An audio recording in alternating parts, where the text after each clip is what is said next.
Okay, thanks again for tuning in. This is How Do I Do This 01.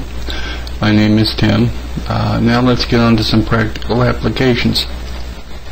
The practical applications of the basic tools in this series, which have already been covered. If you haven't already watched the video 1 and 2 on this third series, or rather the second series and the third video within that series, we're going to go ahead and cover some practical applications within Windows. Now, I'm going to show you some techniques here that are going to be hopefully fairly quick. We're not going to cover a lot because there's so much to do in this series. If you want to experiment, if you want to follow on, I will make other videos, including gradients and things like that, which have already been posted. Please go see all of my videos because every video has a use for you. It will familiarize you with both the Windows environment, the Windows programs, and specifically I do address in other videos specific programs that will aid you in taking notes. They will aid you in keeping your thoughts straight. They will aid you in using other programs. Also to contact me. Yahoo Messenger is one of my videos to help you learn how to find me and contact me online so that we can do a live chat session if you so need it. Anyway, email me or comment on these videos. You can get a hold of me using my How Do I Do This 01 at yahoo.com, or if you just type in the How Do I Do This 01 on Yahoo Messenger, pop up a message, and if I'm in the office I will see it, and I would gladly talk to you and help you with any of the issues that you're having. Anyway, let's get on with the lessons here. We've covered the tools already. We've gone through the basics. Rather than rehash all the basic tools, I'm going to skip some of the tools because if you haven't already gone and seen my series on copying and pasting, please go see those copying and pasting videos. They are going to be so advantageous to you it will scare you. If you become comfortable and familiar with them, you can go through and do so many different things. Well, rather than that, let's just show you here quickly. You can grab a circle and move the circle, and you can also make it transparent. Now you notice here it's not covering it up. When you do opaque, it covers it up with the background color. That's why you have a transparency. If you use a transparent color, it really will make it fun because you can layer things so easily this way. We're going to go into some quick layering, but for now I'm going to cover the other tools. This is just showing you the selection tool for freeform selection. And now let's go ahead and do a custom selection, which is, again, outside of it you get the one cursor, which is your selection cursor. Inside you get the movement cursor, which is the square. Now you can move that around and move it back into place, and you can be very precise. Now if you look down at the status bar, you will notice that the numbers are changing. Once I've selected it and I've grabbed it, the cursor doesn't care where it's at. It cares where you're moving the selection once you picked it. Now you notice if you go up here to this corner, as soon as the cursor changes from a resized cursor to a moving cursor, it will start moving it and show up on your status bar. This is very important because if I click it here and I move it, you notice that it's at 153 and 106. And if I go over here and click it, you'll notice it's 185 and 104.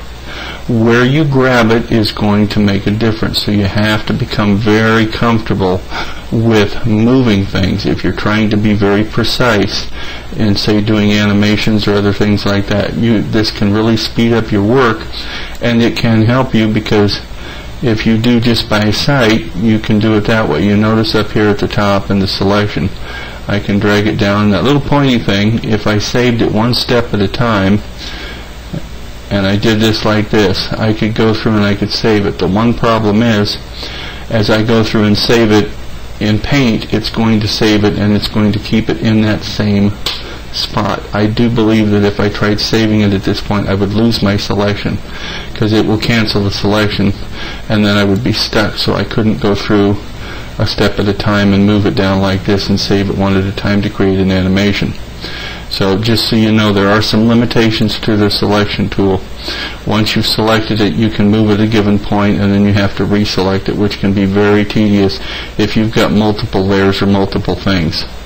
Therefore, if you're going to do any movements with a given set of parameters, in other words, you want a character to walk across your animation, it's better to take the character, move them one bit at a time, select them, and then move them one step at a time, and move your selection tool accordingly one step at a time, and save your files one at a time, getting numerically higher or however you choose to number them so they stay in a sequence.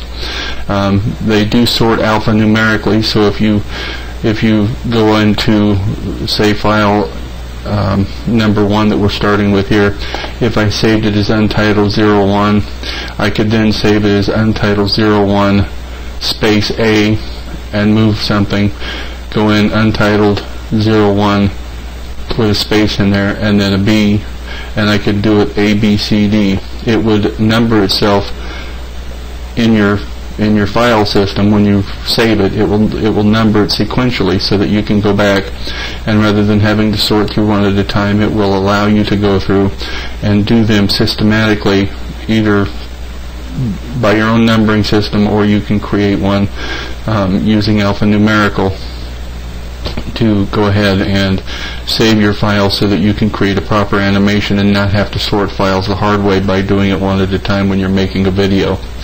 So anyway, let's continue on. Your eraser tool. Now, you notice here that I've got an eraser tool, but I do want to view my... okay, let's see. I want to go in here to my selection tool, and you notice my color palette. Oh, okay. Sorry, my color palette moved to the top. I'm on a later version of Windows. Let's pick a different color here. And if I lay down the color, doesn't really matter what it is or what I'm doing. Let's go in here real quickly and pick the paintbrush. Now you'll notice the paintbrush I have here selected. I've got the diagonal. I can increase the size by hitting the control and the plus, dropping some paint in, and you notice it's giving me the specific shape that I've chosen. You also notice it gives you a certain size. If you use the control and the plus sign, it will get larger.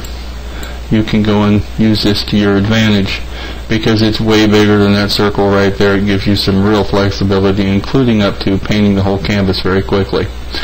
Also gives you the ability to go through, cut and paste, and do all kinds of other stuff.